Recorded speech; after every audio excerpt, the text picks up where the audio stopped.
Hello, welcome to my channel. ഇന്ന് നമ്മൾ നോക്കാൻ പോകുന്ന ടോപ്പിക്ക് വൈകാരിക ബുദ്ധി അല്ലെങ്കിൽ ഇമോഷണൽ ഇൻ്റലിജൻസ്. വൈകാരിക അവസ്ഥകളെ ബുദ്ധിപരമായി നിയന്ത്രിക്കുന്നതിനുള്ള കഴിവിനെയാണ് നമ്മൾ വൈകാരിക ബുദ്ധി എന്ന് പറയുന്നത്.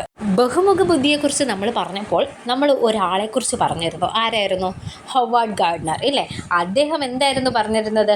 ബഹുമുഖങ്ങൾ എത്രണ്ണം ഉണ്ടെന്ന് പറഞ്ഞിരുന്നു? 9 എണ്ണം. അതിനകത്ത് നമ്മൾ ആന്തരിക വൈയക്തിക ബുദ്ധിയും അതേപോലെ വ്യക്തിയാന്തര ബുദ്ധിയും നമ്മൾ പറഞ്ഞിരുന്നില്ല. ഇവയ്ക്ക് രണ്ടും കൂടെ നമ്മൾ ഒറ്റൊരു പേരും കൂടെ പറഞ്ഞു. എന്തായിരുന്നു അത്? പേഴ്സണൽ ഇൻ്റലിജൻസ് അല്ലെങ്കിൽ വ്യക്തിപരമായ ബുദ്ധി ഇല്ലേ? ഓർമ്മയുണ്ടല്ലോ.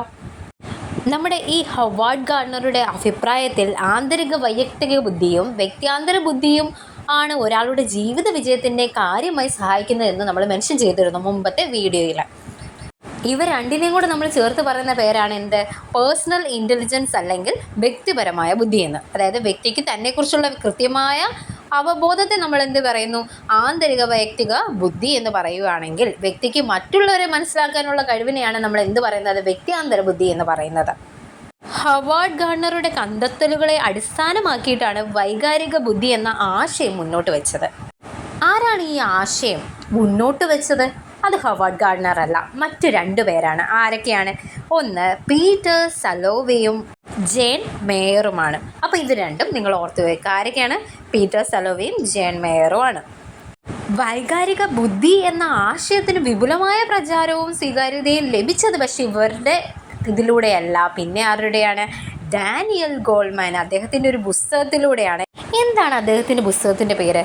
Emotional intelligence. അപ്പം നമുക്ക് ഒന്നുകൂടെ പറയാം. വൈകാരിക ബുദ്ധി എന്ന ആശയത്തിന് വിപുലമായ പ്രചാരവും സ്വീകാര്യതയും ലഭിച്ചത് ഡാനിയൽ ഗോൾമാൻ്റെ ഇമോഷണൽ ഇൻ്റലിജൻസ് എന്ന പുസ്തകം പ്രസിദ്ധീകരിച്ചതിലൂടെയാണ്. എന്താണ് ഡാനിയൽ ഗോൾമാൻ അഭിപ്രായപ്പെട്ടത്? ഒരു വ്യക്തിക്ക് തൻ്റെയും മറ്റുള്ളവരുടെയും വൈകാരിക അവസ്ഥകളെ തിരിച്ചറിയാനും വ്യക്തിബന്ധങ്ങൾ മെച്ചപ്പെടുത്തുന്നതിനുമുള്ള പ്രചോദകമായി ഈ തിരിച്ചറിവിനെ ഉപയോഗപ്പെടുത്താനുമുള്ള സാമൂഹികമായ ബുദ്ധിശക്തിയെയാണ് എന്ത് പറയുന്നത്? വൈകാരിക ബുദ്ധി എന്ന് പറയുന്നത്. സാമൂഹികവും വൈകാരികവുമായ 5 അടിസ്ഥാന ശേഷികളാണ് വൈകാരിക ബുദ്ധിക്കുള്ളത് എന്നാണ് ആര് പറഞ്ഞിരിക്കുന്നത്? ഡാനിയൽ ഗോൾമാൻ പറഞ്ഞിരിക്കുന്നത്. അത് ഏതൊക്കെയാണ് ഗോൾമാൻ്റെ വൈകാരിക ബുദ്ധിയുടെ അടിസ്ഥാന ഘടകങ്ങൾ എന്ന് പറയുന്നത്? 1 സ്വാവബോധം, 2 ആത്മനിയന്ത്രണം, 3 ആത്മചോദനം, 4 അനുതാപം, 5 സാമൂഹിക നൈപുണികൾ. അപ്പോൾ ഈ 5 എണ്ണമാണ്. ഏതൊക്കെയാണ്?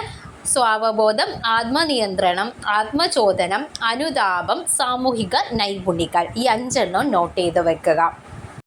ഇനി നമുക്ക് ഈ 5 എണ്ണം ഒന്ന് ഡീറ്റെയിൽ ആയിട്ട് നോക്കിയാലോ. ഒന്നാമത്തേത് സ്വാവബോധം അല്ലെങ്കിൽ സെൽഫ് അവെയർനെസ്. എന്താണ് ഇതുകൊണ്ട് അർത്ഥമാക്കുന്നത്? സ്വന്തം വികാരങ്ങളും അവയുടെ അനന്തരഫലങ്ങളും തിരിച്ചറിയാനുള്ള ഒരു വ്യക്തിയുടെ കഴിവിനെയാണ് നമ്മൾ എന്ത് പറയുന്നത്? സ്വാവബോധം എന്ന് പറയുന്നത്. തൻ്റെ ശക്തി ദൗർബല്യങ്ങളെക്കുറിച്ചുള്ള കൃത്യമായ തിരിച്ചറിവ്, വെല്ലുവിളികളെയും പ്രശ്നങ്ങളെയും നേരിടാനുള്ള ആത്മവിശ്വാസം തുടങ്ങിയവ സ്വാവബോധത്തിൻ്റെ ഭാഗമാണ്.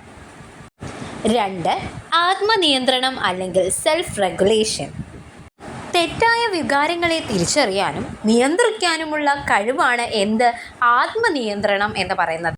വിശ്വസ്തത, കാര്യങ്ങൾ ഉത്തരവാദിത്തത്തോടെ മികച്ച രീതിയിൽ ഏറ്റെടുത്ത് നടത്താനും മാറ്റങ്ങളെ ഉൾക്കൊള്ളാനുമുള്ള സന്നദ്ധത, പുതിയ സാഹചര്യങ്ങളെയും ആശയങ്ങളെയും സ്വീകരിക്കാനുള്ള താൽപ്പര്യം എന്നിവയെല്ലാം ഏതിൽപ്പെടുന്നു? ആത്മനിയന്ത്രണത്തിൽ പെടുന്നു. 3 ആത്മചോദനം അഥവാ സെൽഫ് മോട്ടിവേഷൻ. താൻ ഉൾക്കൊള്ളുന്ന സമൂഹത്തിൻ്റെയോ സ്ഥാപനത്തിൻ്റെയോ ലക്ഷ്യങ്ങൾക്ക് അനുസരിച്ച് പ്രവർത്തിക്കുവാനുള്ള സന്നദ്ധതയും അവസരങ്ങൾ പ്രയോജനപ്പെടുത്തുന്നതിനുള്ള താൽപ്പര്യവും തിരിച്ചടികളിലും പരാജയങ്ങളിലും പതറാതെ ലക്ഷ്യബോധത്തോടെ മുന്നേറാനുള്ള കഴിവും എന്തിൻ്റെ സവിശേഷതയാണ്? ആത്മചോദനത്തിൻ്റെ സവിശേഷതയാണ്. അതായത് ഉയർന്ന നേട്ടങ്ങൾ കൈവരിക്കാനും തൻ്റെ പ്രകടനം മെച്ചപ്പെടുത്താനും വ്യക്തിയെ സഹായിക്കുന്നത് എന്താണ്? ആത്മചോദനമാണ്. 4 അനുതാപം അഥവാ എംപതി. മറ്റുള്ളവരുടെ ചിന്തകളെയും വികാരങ്ങളെയും കാഴ്ചപ്പാടുകളെയും മനസ്സിലാക്കി അവരുടെ പ്രശ്നങ്ങളിൽ അനുഭവപൂർവ്വം ഇടപെടാനുള്ള കഴിവിനെയാണ് നമ്മൾ അനുതാപം എന്ന് പറയുന്നത്.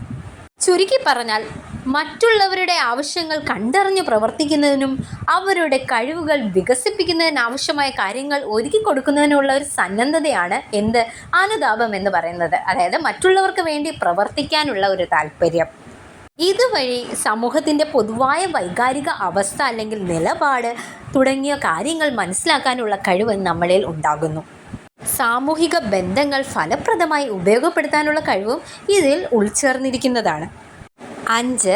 സാമൂഹിക നൈപുണികൾ അഥവാ സോഷ്യൽ സ്കിൽസ്. മറ്റുള്ളവരിൽ സ്വാധീനം ചെലുത്താൻ കഴിയുക, വ്യക്തമായും അനായാസമായും ആശയവിനിമയം ചെയ്യുക, വ്യക്തികളെയും സമൂഹത്തെയും പ്രചോദിപ്പിക്കുവാനും നയിക്കുവാനും കഴിയുക, സാമൂഹിക മാറ്റങ്ങൾക്ക് തുടക്കം കുറിക്കാനും മുന്നോട്ട് നയിക്കാനും കഴിയുക, പ്രശ്നങ്ങളിൽ മധ്യസ്ഥത വഹിച്ച് പരിഹരിക്കാൻ കഴിയുക, സാമൂഹിക ബന്ധങ്ങൾ വളർത്തിയെടുക്കുക, പൊതു ലക്ഷ്യങ്ങൾക്കായി മറ്റുള്ളവരോടൊപ്പം ചേർന്ന് പ്രവർത്തിക്കുകയും ലക്ഷ്യങ്ങൾ കൈവരിക്കുകയും ചെയ്യുക തുടങ്ങിയ നമുക്ക് എന്തായിട്ട് പറയാം? സാമൂഹിക നൈപുണികൾ അല്ലെങ്കിൽ സോഷ്യൽ സ്കിൽസ് ആയിട്ട് പറയാം. ഇനി 2 ചോദ്യങ്ങളാവാം. 1. ഗോൾഡ്മാൻ വ്യക്തിപര പ്രാപ്തികളായി അവതരിപ്പിക്കുന്നത് ഏതെല്ലാമാണ്? 2. ഗോൾഡ്മാൻ സാമൂഹിക പ്രാപ്തികളായി അവതരിപ്പിക്കുന്നത് എന്തെല്ലാമാണ്? ഉത്തരം: സ്വാവബോധം, ആത്മനിയന്ത്രണം, ആത്മചോദനം എന്നിവയാണ് ഗോൾഡ്മാൻ വ്യക്തിപര പ്രാപ്തികളായിട്ട് അവതരിപ്പിക്കുന്നത്. എന്നാൽ അനുതാപം, സാമൂഹിക നൈപുണികൾ എന്നിവ ഗോൾഡ്മാൻ സാമൂഹിക പ്രാപ്തികളായിട്ടാണ് അവതരിപ്പിക്കുന്നത്. കൂടുതൽ വീഡിയോകൾക്കായി ഈ ചാനൽ സബ്സ്ക്രൈബ് ചെയ്യുക. Thank you.